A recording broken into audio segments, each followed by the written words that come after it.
This is why even a fighter with Merab's legendary iron chin approaches potential sparring sessions with Topuria with extreme caution, because the risk isn't just of being hit hard, it's of being completely outthought, systematically outmaneuvered, and then devastatingly finished by someone who treats every exchange like a chess match, where checkmate arrives in the form of unconsciousness. Merab's breakdown of Ilia's complete skill set reveals why the Georgian champion represents such a profound threat to anyone who steps in front of him, whether in competition or training. According to Merab, Ilia possesses a combination of traits that rarely exist in a single fighter. He's very smart, genuinely hungry for improvement, an incredibly hard worker, and devastatingly technical in his approach to combat. These aren't empty platitudes or generic fighter praise coming from someone of Merab's caliber and experience. They represent a profound acknowledgement of Ilia's complete mastery of the fighting arts. Ilia's intelligence isn't merely theoretical or academic, it's immediately applicable in the heat of combat, allowing him to know exactly what he's doing and execute his game plan with ruthless purpose.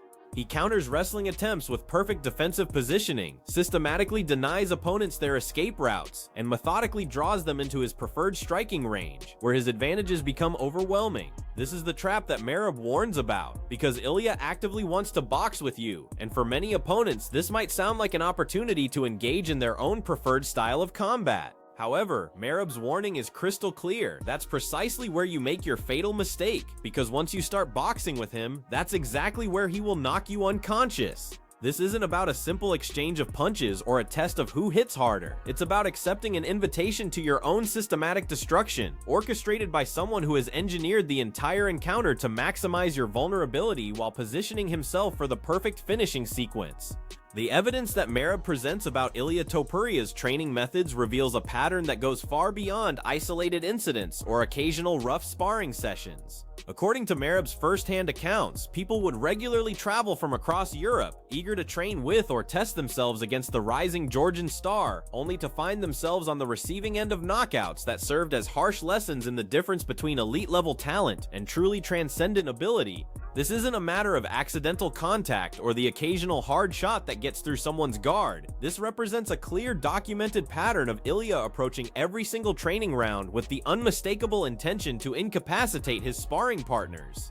Merab confirms that Ilia used to regularly knock people out in training, even going so far as to suggest that Topuria himself likely documented these incidents as personal highlights, creating a library of unconscious training partners who had underestimated what they were walking into.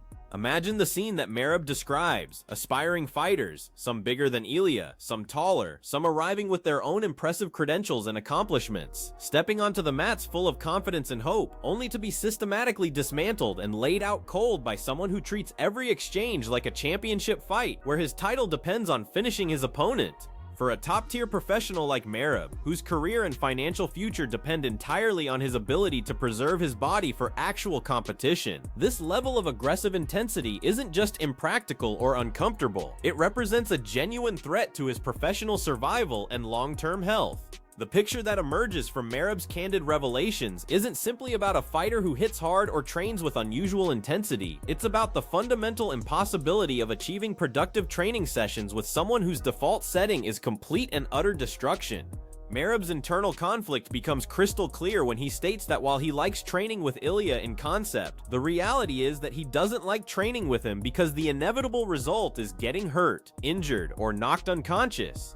This creates an untenable situation where the goal of improvement through sparring becomes secondary to the immediate concern of professional and physical survival.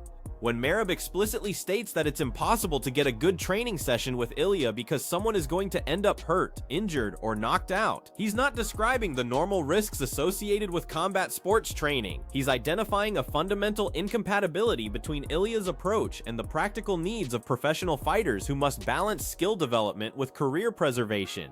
This is why Merab has developed what can only be described as an elaborate avoidance strategy for future interactions, planning to bring multiple training partners specifically to redirect Ilia's attention away from himself, telling him to give him "my friend" whenever Ilia asks to spar. This isn't disrespect or fear, it's intelligent tactical planning by someone who understands that his championship aspirations depend on reaching fight night healthy and intact. The machine himself, Merab Dvalishvili, has effectively banned himself from direct high-intensity sparring with Ilia Topuria, not because he lacks courage or competitive spirit, but because he's too smart to gamble his entire career on training sessions that could end in disaster.